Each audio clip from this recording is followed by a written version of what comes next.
Muy bien, perfecto. Bueno, entonces, bueno, todo esto ya lo vimos la clase pasada, que hablamos un poquito de los huesos, del cartílago de crecimiento, de cómo se formaban los huesos, hablamos un poquito de la arquitectura del hueso, hacemos un rápido repaso, ¿sí? Eh, que la parte externa era la cortical ósea, que era de tejido compacto, y la parte interna era la parte del hueso esponjoso, y que teníamos en el interior la médula ósea, que era la que producía las células sanguíneas, ¿sí? Después hablamos un poquito de la morfología, de acuerdo a la clasificación según sus planos, y teníamos los huesos largos, los huesos cortos, los huesos planos, los irregulares, y después habíamos hablado de los huesos sesamoideos, que eran esos huesitos que encontrábamos en el espesor de los tendones, ¿sí? Que generalmente encontrábamos en la mano, en el pie.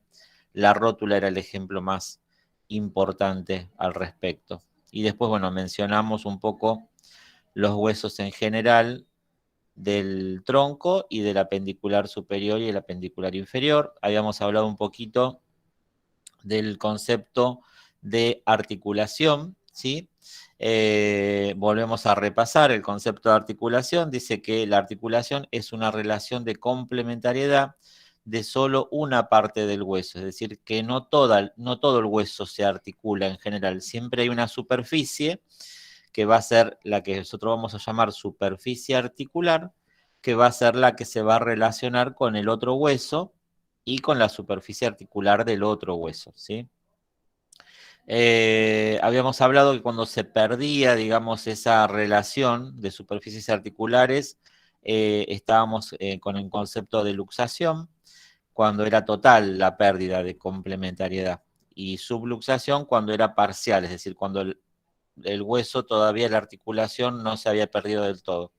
Y acomodar el hueso nuevamente en su articulación era el proceso de reducción que lo hace el traumatólogo, ¿sí? Que cuando uno va, nos va a pasar muchas veces, ¿no? Como radiólogos que vamos a hacer placas de pacientes con luxaciones de cadera o luxaciones de hombro.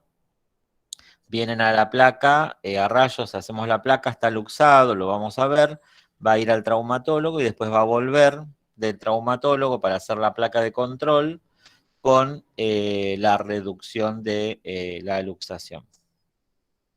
Bien, entonces, entrando ya en el terreno de lo que sería, digamos, las articulaciones, ¿sí?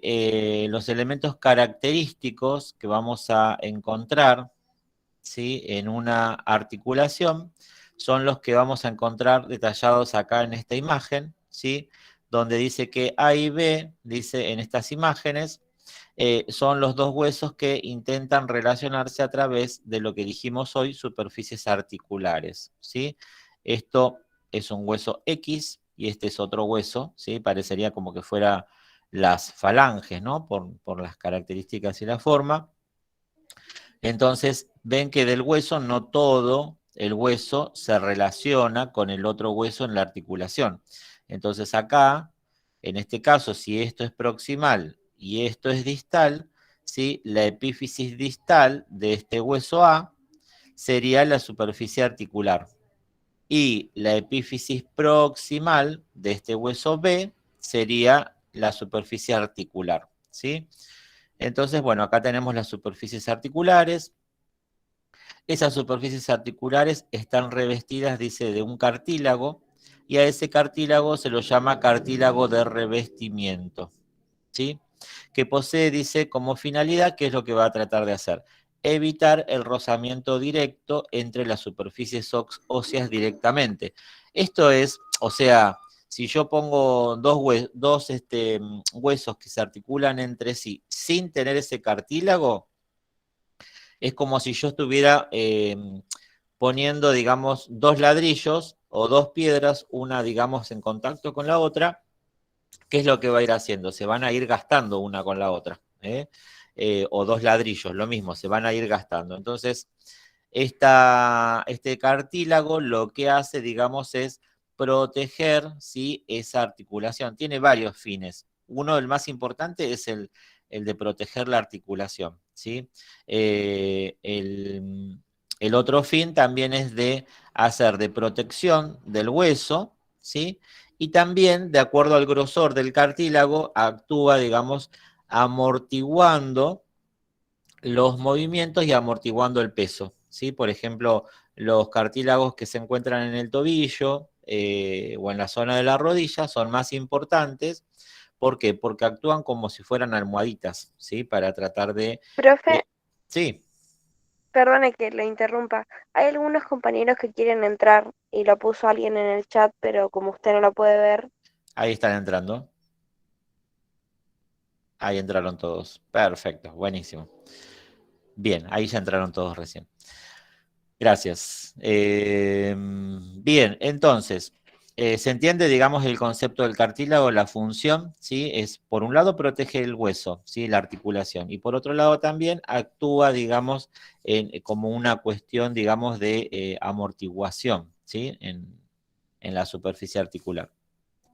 Si no tuviera, digamos, ese cartílago de revestimiento, como dice acá en el Power, ¿sí?, el hueso se desgastaría, digamos, en forma prematura. Entonces, para que eso no pase, eh, se genera, digamos, ese cartílago. Ese cartílago con la edad, ¿sí?, se va desgastando, ¿sí? Se va desgastando, la gente grande eh, tiene, digamos, un desgaste normal de ese cartílago que está formado por colágeno generalmente, ese cartílago, ¿no? Entonces, por eso es que estas propagandas que pasan en la tele, ¿no? Del glucocartiflex y del artro no sé cuántos, ¿no? Que son los sobrecitos que se toman, Artro Stop creo que es el que hace mucha propaganda en la tele, tienen como finalidad, digamos, esta cuestión de ir ayudando a la regeneración de este cartílago.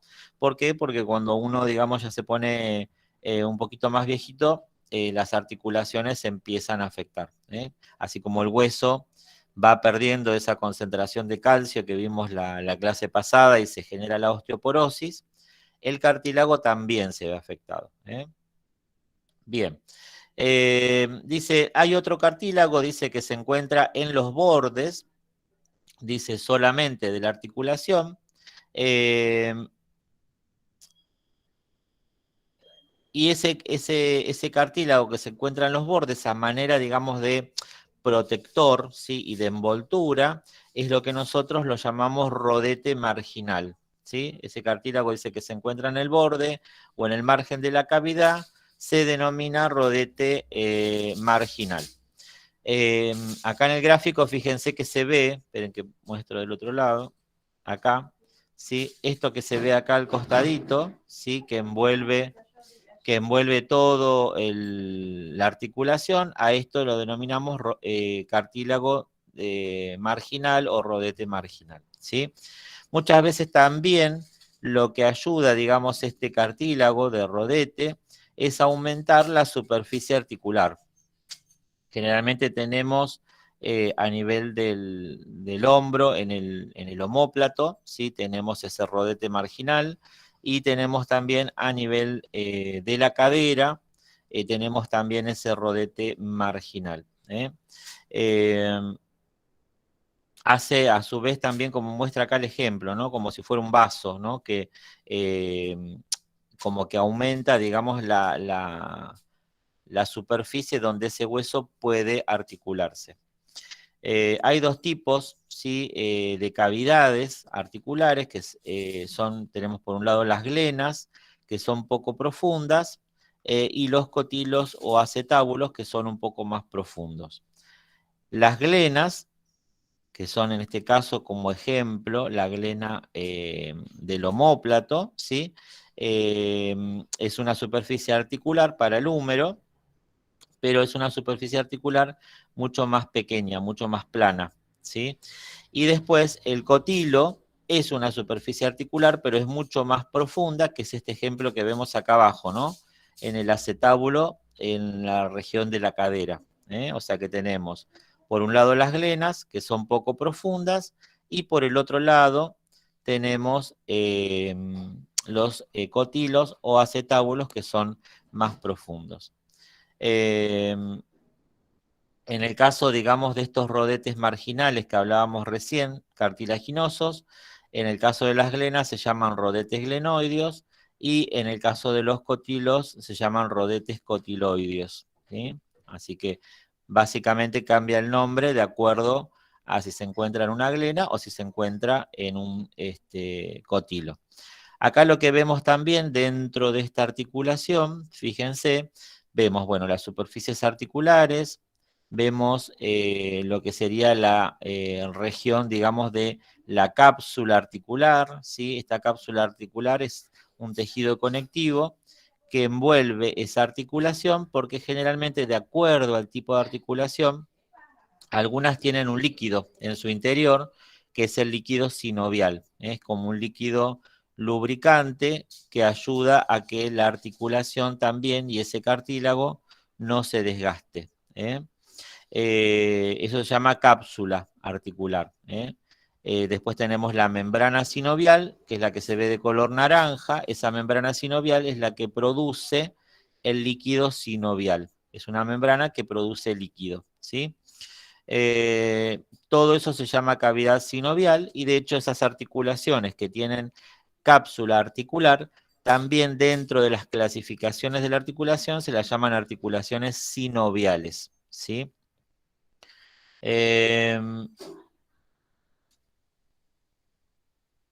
Bien, bueno, este es el húmero, como dijimos recién, la articulación escapulohumeral y esta es la articulación coxofemoral. Acá tenemos glena y acá tenemos cotilo. Acá lo que nos explica un poquito, ¿no? Es el tema con un ejemplo de un vaso y de un vasito, cómo esa glena aumenta, ¿sí? El tamaño de superficie articular.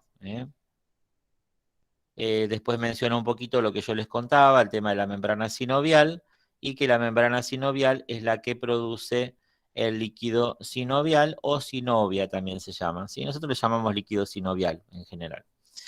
Es justamente dice el elemento responsable de hacer el movimiento de la articulación mucho más suave, disminuyendo la fricción articular que generaría el desgaste de la misma, ¿sí? Dice finalmente, haciendo ahora la articulación más estable, permitiéndole además realizar movimientos y finalmente, por otro lado, limitar la amplitud de esos movimientos, se encuentran los ligamentos, los tendones y los músculos, ¿sí? Que terminan fijando esa articulación. ¿Para qué? Para que el hueso y esas superficies articulares no se salgan, ¿sí? de ese lugar, digamos, ¿no? Y permitan, como si fuera, digamos, una palanca, generar los distintos movimientos. Obviamente que las articulaciones que tienen mayor cantidad de ligamentos, más resistentes y mayor cantidad de inserciones musculares, son las articulaciones de lo que es el esqueleto apendicular, tanto del miembro superior como del miembro inferior. ¿Por qué? Porque son los encargados de la locomoción, es decir, de permitir nuestro movimiento. Fíjense acá en este gráfico, tenemos la articulación, en este caso sería el fémur, ¿sí? La tibia y el peroné, y acá fíjense cómo tenemos los ligamentos, ¿sí? Que le van dando sujeción entre un hueso y el otro para que no se separen las articulaciones. Acá lo que se ve en el medio son los ligamentos cruzados, los famosos ligamentos cruzados que tienen la rodilla. Y después acá lo que se ve son los tendones, y los músculos que ayudan a conectar un hueso con el otro. Dice, bueno, acá lo que tenemos es un poco lo que es la clasificación de las articulaciones, ¿sí? En general, las articulaciones, de acuerdo a todos estos elementos que estuvimos hablando, que son elementos en general en común, ¿sí? Que tienen todas las articulaciones, de acuerdo a los movimientos, ¿sí? Las articulaciones se van a clasificar, ¿sí? Entonces, fíjense el cuadro, prestemos atención al cuadro este, ¿no?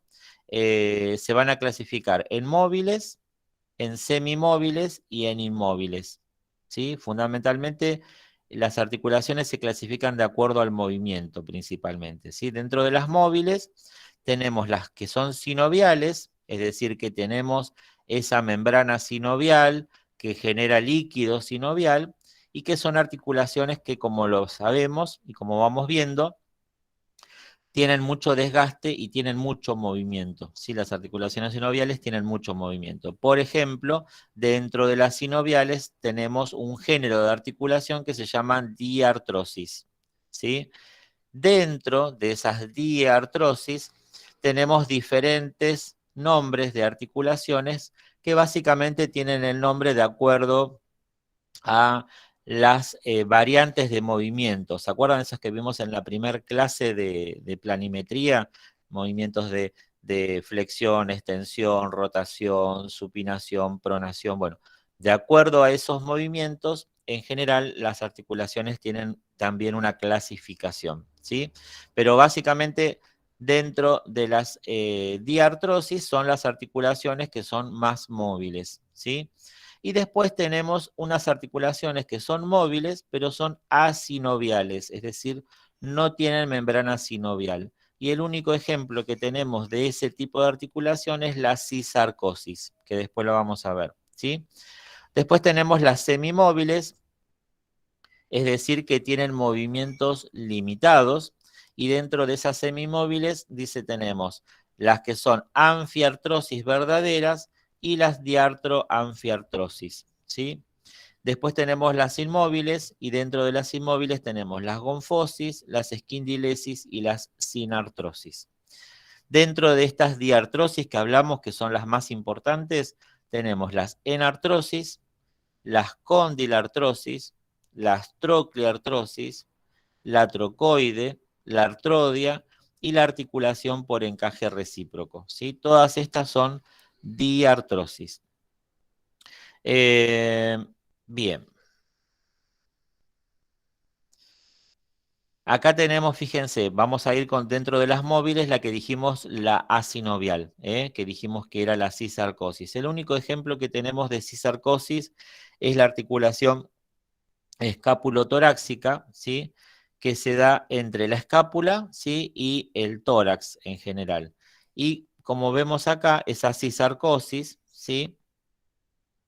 Que no posee sinovial, se llama cisarcosis y se caracteriza esta articulación por poseer un músculo interpuesto entre las superficies articulares. Es decir, que son superficies articulares donde vamos a tener, no van a articular un hueso con el otro, ¿sí? Directamente va a articular un músculo superpuesto entre medio de esa articulación, como es en este caso la escápula y el tórax, es decir, la articulación escápulo-torácica, que sería este el gráfico, ¿sí? La escápula y el tórax. Y la escápula lo que hace básicamente es el movimiento que nosotros estuvimos viendo en clases anteriores cuando ponemos las manos en la cintura y hacemos los codos hacia adelante para poder hacer, por ejemplo, una radiografía de tórax. ¿Qué pasa con la escápula? La escápula sale del campo torácico y se desplaza hacia el costado. Bueno, ese desplazamiento es a raíz de esa articulación, ¿sí? De la cisarcosis. Las 6 dice que poseen líquido sinovial, se denominan diartrosis, ¿sí? Es decir, que son las que más movimiento tienen, y dentro de estas diartrosis tenemos la senartrosis, dice que su superficie articular son esféricas, donde una es cóncava y la otra es convexa, ¿sí? Como ejemplo de la senartrosis son las que estuvimos viendo, ¿sí? Volvemos acá anterior, la articulación entre el húmero, ¿sí? Y la glena del omóplato, y entre el fémur y el acetábulo. Así que ejemplos de enartrosis tendríamos esas dos articulaciones. Y esas dos articulaciones son las que tienen mayor cantidad de movimiento, ¿sí? Ya como tienen una superficie esférica, permiten todos los movimientos, ¿sí? Todos los que vimos, rotación, traslación, aducción, abducción, circunducción, que es la combinación de todos los movimientos, ¿sí? Las enartrosis son las de mayor movimiento, por eso es que como ejemplos tenemos la escápula humeral y la coxofemoral, ¿sí? Después tenemos las condilartrosis, sus superficies articulares, dice, son ovoides o elípticas, donde una es cóncava y otra es convexa. Ahí básicamente estas articulaciones permiten, digamos, o un movimiento o de rotación o un movimiento de flexo-extensión, porque tienen una superficie articular redondeada, como si fuera, digamos, una esfera, pero no, digamos, como si fuera la esfera del omóplato, sino como esta otra que habíamos visto acá, ¿sí? Esto sería, digamos, una superficie de cóndilo, ¿eh? ¿Sí? Una superficie de cóndilo. Y generalmente tienen una superficie de esfera o semiesfera, ¿sí? Y otra superficie que es convexa y que es complementaria, pero va a permitir, de acuerdo a los ligamentos que tenga, que esto gire hacia un lado o hacia el otro, o que se flexione o se extienda nada más.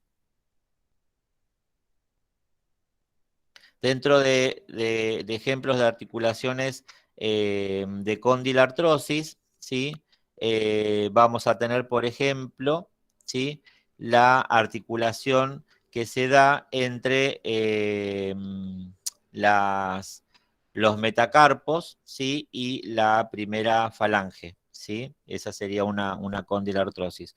Otro ejemplo de condilartrosis es entre el cóndilo del húmero, y la cúpula radial, que sería otro tipo de condilartrosis. Después tenemos las trocleartrosis. Eh, Dice, bueno, acá dice esta articulación, mágicamente los alumnos olvidan cómo describirla, ¿sí? Así que traten de no olvidarla. Posee dos superficies articulares distintas en cuanto a su forma. Una de ellas posee morfología de tróclea o polea o roldana. Dice que es lo mismo, son sinónimos. Si nosotros usamos la palabra tróclea es mejor porque ya nos ayuda a recordar que se llama trocleartrosis, ¿sí? Pero básicamente es como una polea, ¿sí? La tróclea. Es decir, está representada, dice, por dos sobrerrelieves separados por un bajo relieve. Los sobrerrelieves se denominan bordes y el bajo relieve se denomina garganta troclear. La otra superficie complementaria se la define como una superficie complementaria con la tróclea, es decir, será una cara o superficie articular dividida, dice, por una cresta poco marcada, que se llama cresta roma, en dos superficies menores, o sea, dos carillas, que son más chicas.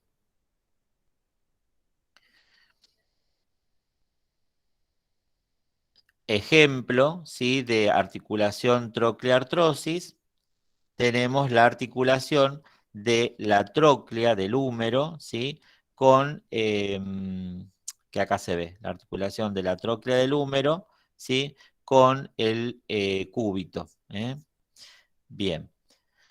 Después, otro tipo de articulación, diartrosis, ¿sí? Es la articulación trocoide, se denomina también articulación en pivote. Dice, en esta articulación, una de las dos superficies articulares está representada por un eje óseo, algo así, dice, como un cilindro de hueso, y la otra superficie que la complementa debe ser un anillo que rodea a este eje, pero que será en parte hueso y en parte ligamento. Por eso decimos que será una superficie en anillo osteofibroso, que va a rodear, digamos, al eje central. Fíjense que acá tenemos la articulación trocoide, es entre el radio y el cúbito. Entonces hay como un ligamento donde sostiene, ¿sí? El radio hacia el cúbito. ¿Para qué? Para que el radio pueda girar alrededor de ese ligamento.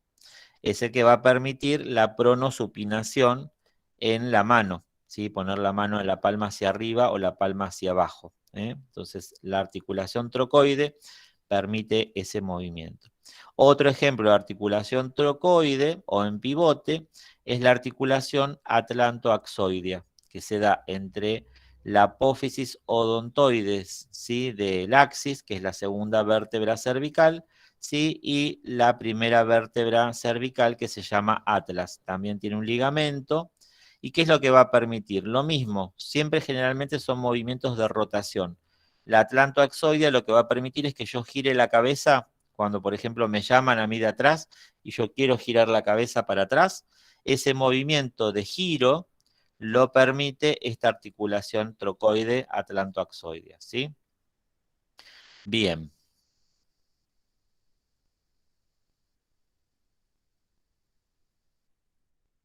Bueno, acá tenemos un gráfico con diferentes ejemplos dentro del cuerpo humano de articulación. Acá tenemos, fíjense, la articulación esférica, que era una enartrosis, en este caso es a nivel de la cadera. Acá tenemos una articulación condilia, ¿sí? Que generalmente se dan a nivel de la mano, los huesos, la articulación metacarpofalángica.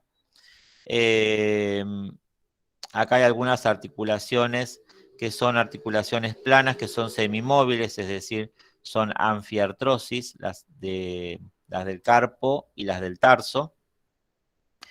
Después tenemos la articulación, en este caso, que se llama en bisagra, pero en realidad es la trocleartrosis, ¿sí? Que se da entre el húmero y el cúbito. Y la articulación en pivote, depende del libro que vayan a agarrar, tienen como un nombre o tiene otro nombre, ¿sí? Nosotros la llamamos trocoide, a la de pivote en general. Bien, después tenemos articulaciones con movimientos intermedios, ¿sí? Las que vimos recién son todas las articulaciones que tienen mucho movimiento. Estas articulaciones tienen movimientos intermedios. Se llaman anfiartrosis verdaderas o típicas, las que se caracterizan por poseer en el espacio articular un menisco o disco. Este menisco o disco posee una parte central esférica, en general llena de agua, es decir, una esfera hidratada, que se denomina núcleo pulposo, y un anillo, dice, de fuertes fibras que lo rodean, que se llama anillo fibroso. El ejemplo de imagen de esta articulación es entre vértebra y vértebra, ¿sí? Y eso que estamos hablando de ese disco es en este caso el disco intervertebral, que tiene el núcleo pulposo y el núcleo, el anillo fibroso, que hace como una amortiguación entre una vértebra y la otra.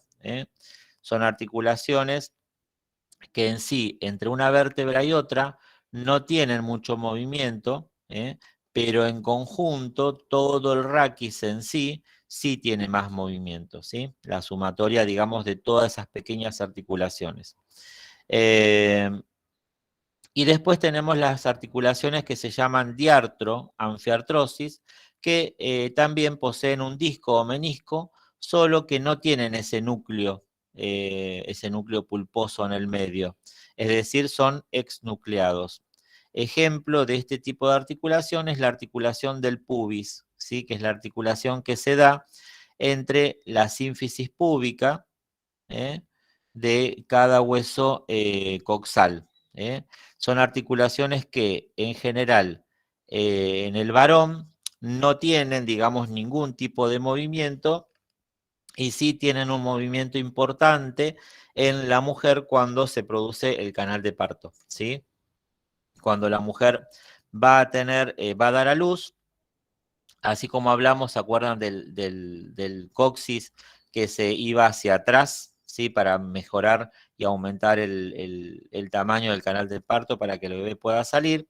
La articulación de la sínfisis púbica también se estira para permitir, digamos, también la apertura de ese canal de parto. Obviamente que es relacionado, digamos, con ciertas hormonas que se liberan durante el mecanismo de parto que permiten que esta articulación, que es prácticamente inmóvil, adquiera, digamos, ese movimiento, ¿sí? Entonces, las anfiartrosis verdaderas serían las articulaciones intervertebrales que tienen el disco en el medio y las diartroanfiartrosis son, como ejemplo, la articulación de la sínfisis púbica. Acá tenemos el otro tipo de articulación que son las sin artrosis, es decir que, como su nombre lo dice, sin es sí, que no tiene, que carece. Y artrosis es de articulación o movimiento. Entonces, sin artrosis son las que no tienen movimiento. Dentro de estas articulaciones de la sinartrosis tenemos las articulaciones fibrosas. Dentro de ellas tenemos la sutura, que las suturas son las que encontramos nosotros en el cráneo. Y estas suturas, de acuerdo a sus características y a su forma, tenemos la sutura dentada, que tiene formita de diente, fíjense, ¿ven? Esta es la sutura dentada. La sutura dentada en general es la sutura del plano sagital, de la línea media, la sutura sagital, la que está arriba de todo, ¿sí? Entre ambos parietales. Y también es sutura dentada la sutura coronal, la que está, digamos, entre el frontal y ambos parietales, ¿sí? Son suturas dentadas. Después tenemos la sutura escamosa, que como su nombre lo indica acá, es como si fuera un bisel, como si fuera una escama, ¿sí? Y dentro de ejemplos de la sutura escamosa tenemos la temporoparietal, entre el hueso temporal y el hueso parietal. Esa sería sutura escamosa.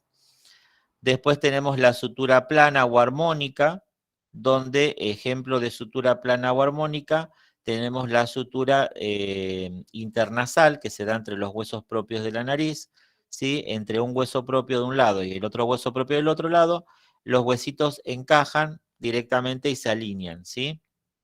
Por eso se llama sutura plana o armónica, ¿sí? Después tenemos la sindesmosis y tenemos la gonfosis, ¿sí? Y tenemos la esquindilesis. La esquindilesis también es un tipo de articulación que se da entre el hueso vomer, ¿sí? Y la espina que tiene el hueso efenoides. Esa sería articulación de esquindilesis.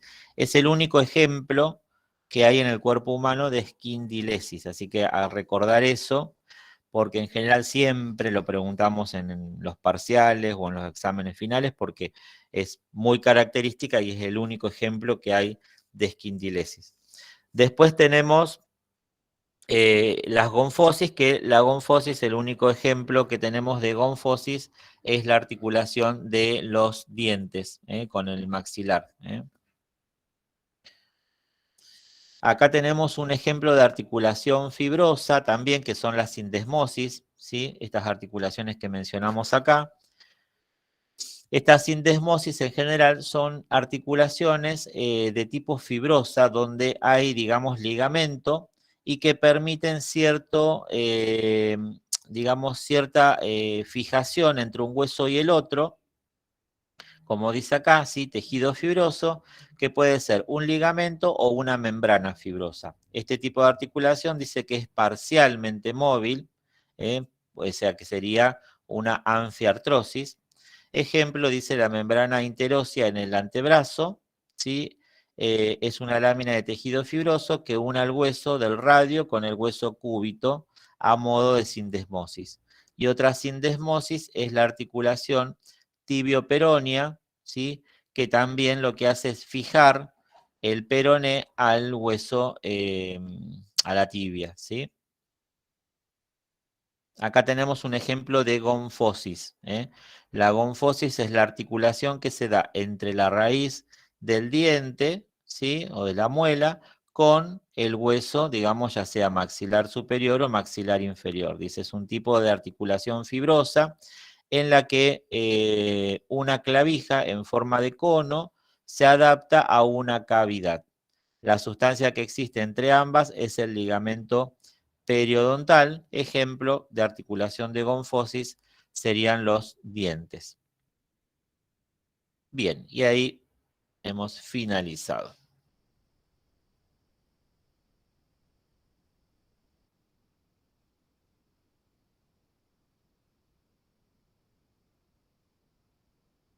Perfecto. Bueno, vamos a dejar de grabar, así queda solamente lo que es la grabación del